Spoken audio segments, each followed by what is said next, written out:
Something made him relapse. Try Lydia Rodart Quayle. He was improving until the thing with the insurance. What about the insurance? It's time to break down another Better Call Saul episode in order. We start season 4 with what writer Peter Gould described as the riskiest episode yet. And I've got 68 details you might not know in the season 4 premiere, Smoke. It's Gene time again. This song starts just like the song in Uno, which led me to discover that many songs from the Ink Spots start the exact same way, just in a different key. And this song, like past Gene songs, has plenty of relevance. Some of the shots from last time are mirrored here, but where is everyone? Oh yeah, when we last saw him, this happened. They did their best to match his position, including the spatula that landed on his face, although the floor line and equipment behind him reveal that he shifted upward a bit. Even though no time has passed, the pyramid of frosting cups went from 5 layers to 4. These shots mirror Chuck's experience.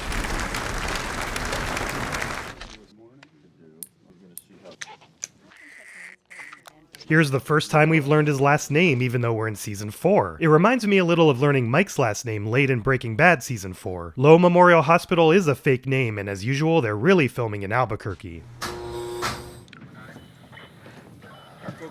Seeing the police officer out there increases his anxiety, and if you listen carefully, you can hear his heart rate increase. Just like with Albuquerque police badges in the past, they intentionally changed the Omaha police patches so they're not impersonating officers. Mr. Takovic, you were right. It's not a heart attack. This is so weird considering Bob's later real-life heart attack. Headline here is false alarm. There's the camera operator reflected in the glass. Mr. Takovic, I'm so sorry. Would you mind? I have a taxi coming. It'll just take a moment. You can see some of Gene's info on the screen. Here's his real Omaha address and then falsified background info over here. Can I have another look at your driver's license? Unlike with Walt, the disappearer gave him a different birthday because we learn in a later episode that it's November 12th, 1960, but this is February 8th, 1959, which you can also see on his license. February 8th is the day the very first episode of Better Call Saul aired and also happens to match the season and episode number that first introduced us to the character in Breaking Bad. Although I don't know when he would have changed his look on the license, given this is how it was looking in Granite State. There is an NEIC insurance company, but it's not medical insurance, and they're only licensed in New Hampshire. For some reason, this computer keeps kicking this back. Can I have your social security number again?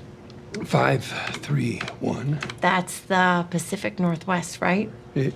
Gene was supposedly born in Seattle, which is indeed in the Pacific Northwest. I got a cousin who moved to Tacoma.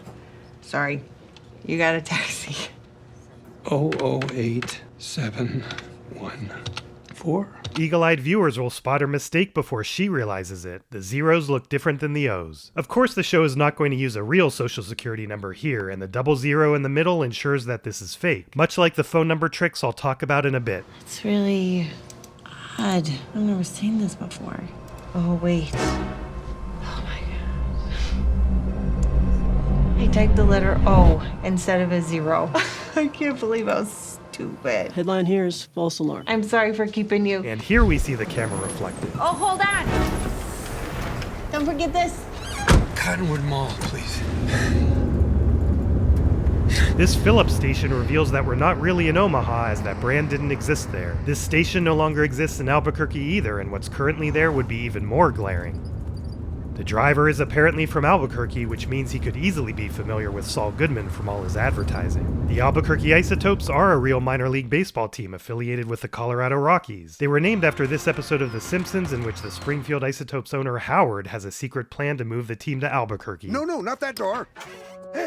And 2 years before this episode aired, the Isotopes had a Better Call Saul night, including special Jimmy jerseys, and Bob Odenkirk threw the ceremonial first pitch. 3 strikes, you're out at the old ball game. I started too high. It's really subtle, but it's scripted here that Gene's adjusting his jacket to make sure the Cinnabon logo on his shirt is hidden away from the creepy guy. It's a green light. How can you tell? Everything's black and white. Excuse me, this is good. I'll get out here.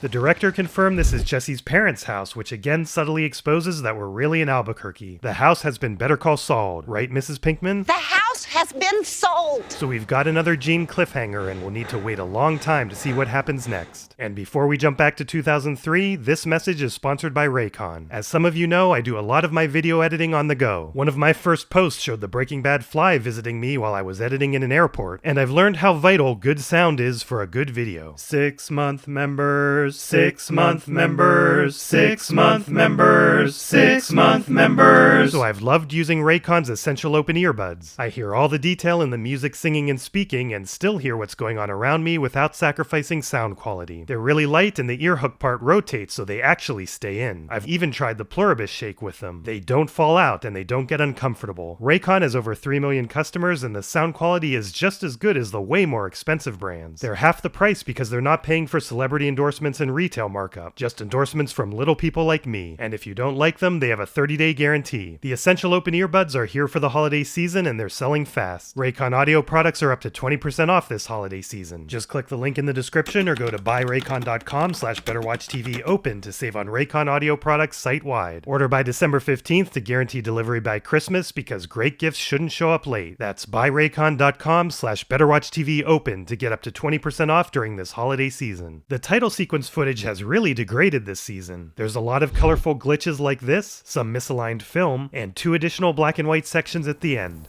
While Chuck's house goes up in smoke, Jimmy is blissfully unaware. And it's time to revisit this chart from Bob Mojo. Once again, we basically pick up right where we left off. The song playing is The Shadow of Your Smile, and once again, the lyrics are relevant.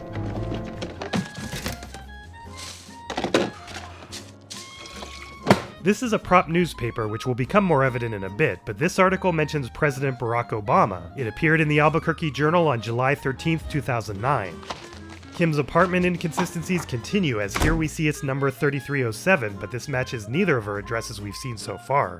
The headline comes from the front page of an approximately correct date of April 3rd, 2003. The top part of the paper is from the May 13th, 2002 issue, and they replaced the fun, no doubt pun with fun, totally. So why May 13th, 2002? This is the date that Uno took place. It must be a hidden nod to that. I thought maybe they just reused part of the graphic they created for a prop newspaper in that episode, but the Albuquerque Journal that appears in Uno is different. Jimmy gets started on his job search for this year of suspension, and there are lots of details here. Arno's is the bar in Cicero where Jimmy and Marco spent lots of time, so I guess it's a chain? Hinkle Laser Base is the laser tag place we know and love from Breaking Bad before Danny starts running it. Hanson Construction is a nod to Mark Hanson, the prop master in Better Call Saul and Breaking Bad. Little Miss Moffat Interior Design says colorful personalities need not apply, so Jimmy won't be circling that one. He circles an F copier, so stay tuned for that.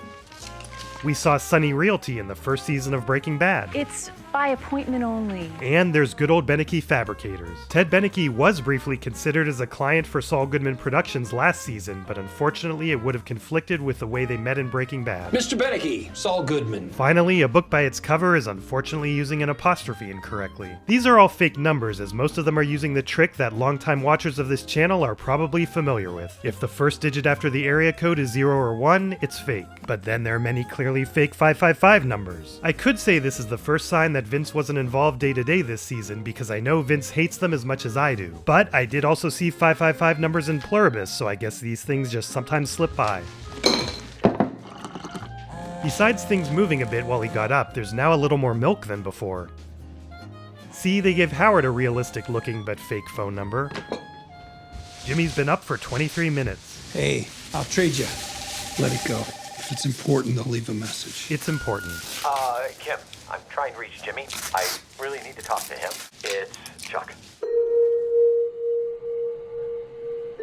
Does this give anyone else chills?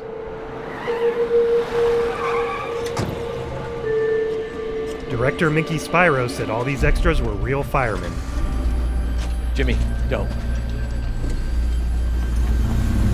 Sorry, I have to do it. For about 10 minutes in the writer's room, they did consider having Chuck be alive, but as we know, they pride themselves on not having misleading cliffhangers. And they were worried about having the show turn into Spy vs. Spy with Chuck and Jimmy trying to one-up each other. In all the chaos, there are a number of time jumps. Time rewinds with this cut, revealed by Jimmy's position and the ladder position. And as Jimmy turns toward the house, this firefighter walks in front of him, but then he disappears. As you'd probably guess, the burnt house is a visual effect. Peter said that even this shot uses VFX, and I think they placed these numbers on the Transformer to try to make it match what we saw previously, but the typeface doesn't match and there are other differences that indicate this is a different Transformer.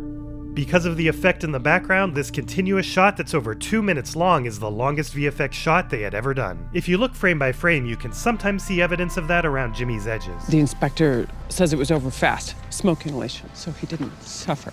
Yeah, they're gonna say that. Of course you're gonna say that. It does seem that most fire fatalities are due to smoke inhalation, although I'm not so sure about Chuck's case given how close he was to the lantern. Did you see the backyard? Everything electric is back there. The fireman didn't do that. I saw him 5 days ago. Yikes, that makes today April Fool's Day. If the writers were terrible, they could have made this whole thing Chuck's idea of an elaborate April Fool's prank. Something made him relapse. Let's just go home. Ah, why is he looking at us? Hey, Carl. Hey, Mike. There you go. So is it, huh? It's parking attendant Mike's retirement party. You take it easy. So, the boss says he's gonna want the windbreaker. Stephen Michael Quezada is a hard ass. Here's your windbreaker, sir. Nice. The boss can sock me. Of course he does. It was really cold outside, so the costume department had made Jonathan Banks a long sleeve version of the parking shirt in case he got too cold, but he toughed it out. If it weren't for the context, I'd have no idea who that is. But this is still the same Kaylee. The actress is just a year older, and 2 years older from season 2. And this has been a long-standing request from many, so here's your Kaylee counter. I'm including Breaking Bad in this one just because. Papa, Papa, Papa. Yeah. You're standing on it. Really?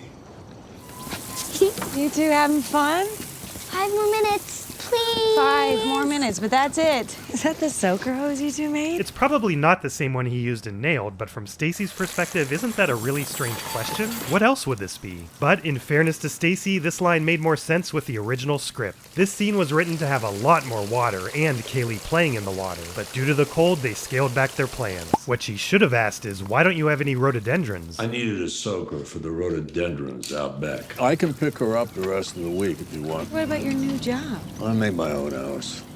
Must be nice. Jealousy doesn't look good on you, Stacy. Well, since you're offering. They're good. This is the first time we've seen Mike's address in either show. The real-life house is a different number on Edith Boulevard Northeast, and you can sometimes see evidence of that different house number. Again, there seem to be some discrepancies with how they're paying Mike. And although Gus is covering FICA, Social Security, and the entirety of the tax burden, the check was still supposed to be the amount of $10,000 per week. I guess they decided $10,000 even would look suspicious? But Mike realizes the whole thing can still look suspicious if he never actually goes to work.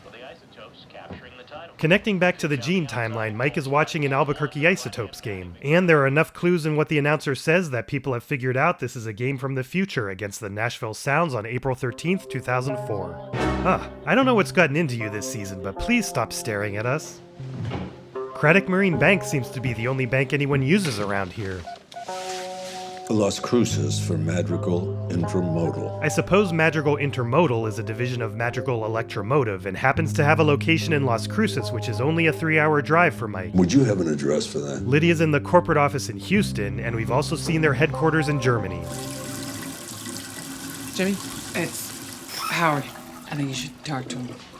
Howard? This is a recording. At the tone, you can leave a message. Howard, stop screwing around. I'm so sorry to bother you with this. The thing is, we wanted to get Chuck's obituary into the paper, but I'd really like to run it by you. Go ahead.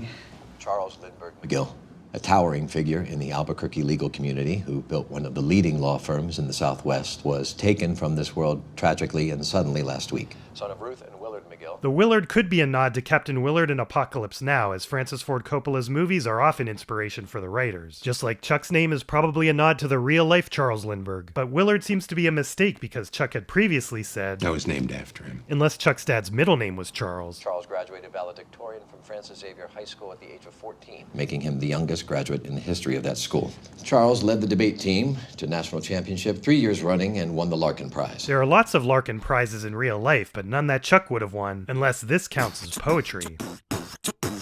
Charles joined George Hamlin's solo practice over the course of 23 years. This is new information, although it's hard to know how much George's 23 years overlap with Howard's 18. The two men built what became known as Hamlin McGill into a nationally recognized firm. Out of respect for the dearly departed, it looks like Howard's going to stop flaunting those extra H's, although they're going to have to update their health bars on every door. This fish is a complete amateur and didn't hold its position for the camera angle change. And his profound devotion to the highest ideals of the law. He was on the boards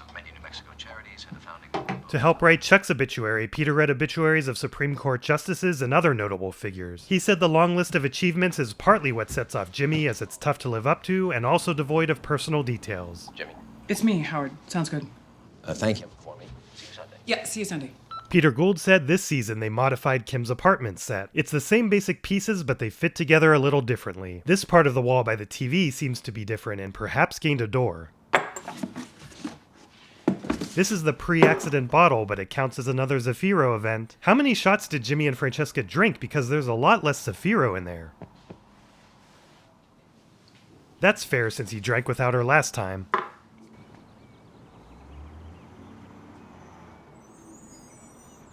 We get a repeat of events from last season, which is occasionally done in Breaking Bad and Better Call Saul, but I'm fascinated by the fact that 32 seconds of basically identical footage is repeated here, except the timing of this sequence to shave off 3.5 seconds. Thanks. We're headed to Lovelace if you'd like to follow. We're headed to Lovelace if you'd like to follow. But Minky one-upped Peter, who directed Lantern, because rather than repeat this shot, she had the show build this fake telephone pole in the foreground to add depth and layers to the shot. It's so funny to me to hear him call Juan Bolsa Don Juan, something we never heard in Breaking Bad. He'll do more of this in Better Call Saul. Juan Bolsa wants to see you. You drive. Rude. Don Hector tuvo un derrame cerebral, no sabemos cuándo volverá. Pero escúchenme, el territorio de Salamanca se queda el territorio de Salamanca. Nada cambia. Lárguense. Gustavo, ¿qué piensas? Alguien se moverá contra los Salamancas. And Gus could be that someone. Lo que trae la guerra. Lo que trae el caos. Lo que trae la DEA. Instead of using a crane for this shot, director of photography Marshall Adams used a drone. You can see some motion when you speed it up. There happened to be a fire in the distance which gave this shot a more hazy look. People need to stop littering in the Rio Grande. I feel like we're back in the film artifact days, but Vince said that this little dot is Jupiter. What do you think, Mike? Jupiter's easy, because it's so damn bright, it glows white. Look for something bigger than a regular star. If it's not moving or blinking like an airplane, odds are you're looking at Jupiter. Nacho's unaware of this looky-loo. We suddenly appeared to have jumped to another show. This car is a Buick LaCrosse, which didn't start being produced until late 2004. It's busted again. This is the last time, so watch. And then, that's all there's to it. And? Thanks, Dad. Hi, Denise. Is this a backdoor pilot for another spin-off? Yeah, it's Barry. Could you let Mr. Eglin know I'm going to be late this morning? As he moves around, you can see the camera right outside the car window reflected.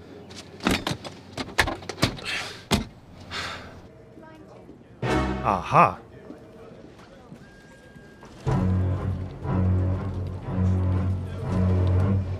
Aurora Borealis. Bruce had the speed. He could kick you before you saw him move. Muhammad Ali hits you, you're going down. That's a fact. This place is full of generic drinks, so no obvious anachronisms, although that Sunchips logo wasn't introduced until 2016. Also, who would buy a can of soda when you can dispense it for free right here? Boxing is a sport. Martial arts is life and death. It's an argument as old as time, and something that I'm sure Badger and Skinny Pete have debated. He sweeps him to the deck. Do you have a gun? Because if he doesn't, it's Ali in 3 minutes or less. Most people agree, including Bruce Lee himself. Hey, hold up. Wait. Oh, hold on. Did you sign Tina's birthday card? Jimmy is so down in this episode, Mike gets to be the comic relief for a change. And this is wild, but they clearly had many copies of this card because there are differences between the writing here and the previous shot. Sweet, a Yamaha golf cart from the future. This is what period-appropriate golf carts would look like. The lights normally only turn on demand, but to avoid continuity issues, they manually turn them all on. Although Mike gets to explain himself in the next episode, I do think him wanting to work and be useful is a very real factor here. Nice to fix something for once.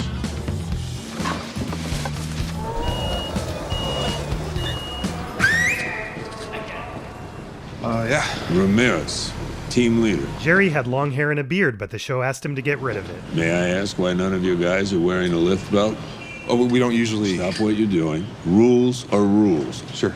On the double. The workers get this right in the Houston warehouse. Or they started after hearing about the legend of the mean Las Cruces security consultant. This is a lot like Beverly Hills Cop. I do security checks all over the nation. A movie featuring Jonathan Banks. In real life, this is a Cisco warehouse filled with dry food and restaurant supplies, including G2, which didn't exist in 2003. Excuse me. I think this belongs to you. Thank you. Where did you find it? I need to talk to your manager. I need to see your boss. I waltzed through security with someone else's ID. Do I gotta explain that to you in a cartoon? Yeah, guess I do. If you see anyone wandering around with a badge that is not their own, stop them. These offices are also really part of the same Cisco facility. I find access doors left unlocked or propped open. Warehouse workers are using pen and paper instead of electronic inventory devices. Not all warehouse workers. Minky said she purposely framed Mad like that. I still believe the gale in Breaking Bad was unintentional, though. Crews. Wait, who are you exactly? I'm Mike Ehrmantraut, security consultant for Madrigal Electromotive. I don't know anything about a security consultant. Maybe you best call corporate. Try Lydia Rodart Quayle.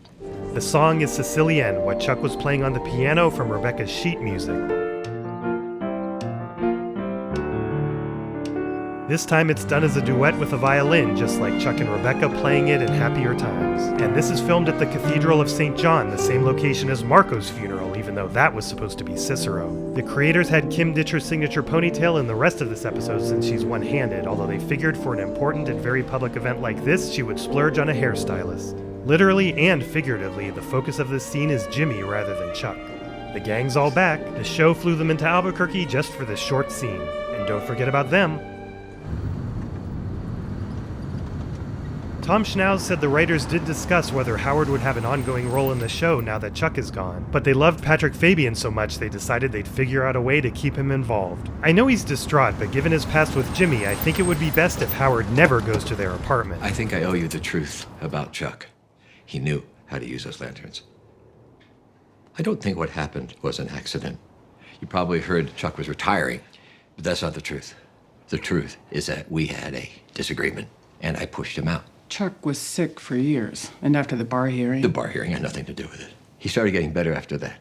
He was improving until the thing with the insurance. So it wasn't the bar hearing. What about the insurance? Our malpractice insurance. They found out about Chuck's condition and raised our rates. Chuck went ballistic. He wanted to go to war, so I forced him out.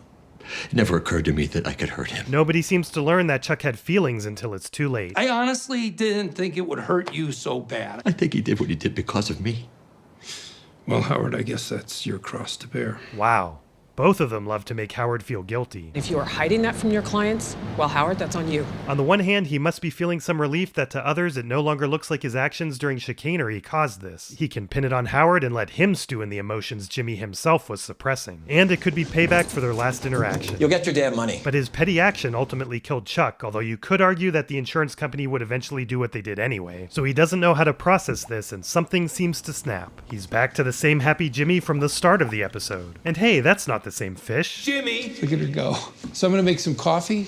Maybe want some? Bob described it as a massive compartmentalization, and due to their final conversation, he believes Chuck doesn't deserve any more of his heart and soul. He may have wondered if Chuck intentionally made You've never mattered all that much to me. his last word so he would suffer for the rest of his life, and Jimmy decides here that Chuck doesn't get to do that to him. This is so inappropriate. Is this the moment Jimmy becomes Saul?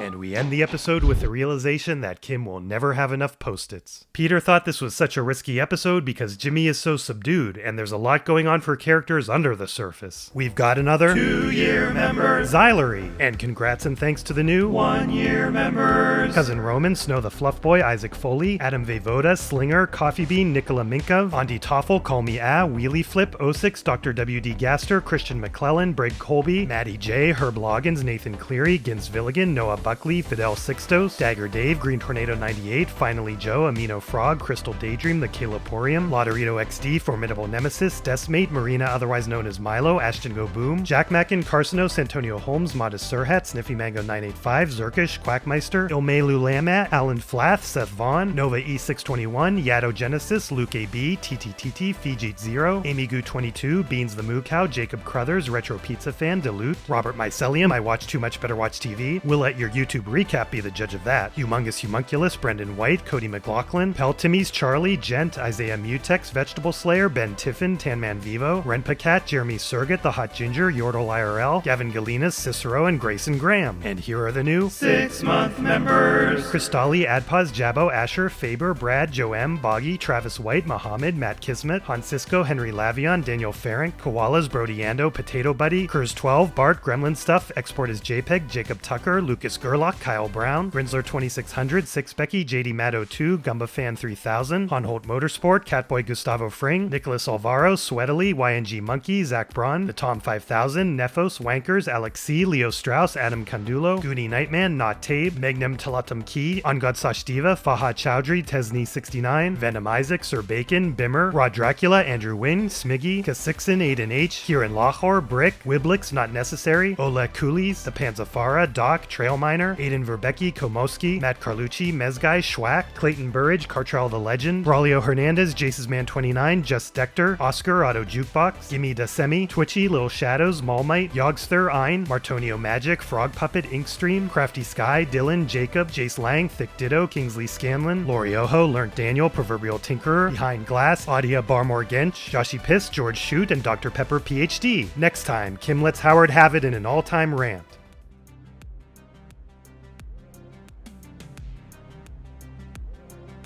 Oh, bald. He's so bald. Try Lydia Rodart Clare. Small woman. She's not very large. She is from Scotland. About that big. Yeah.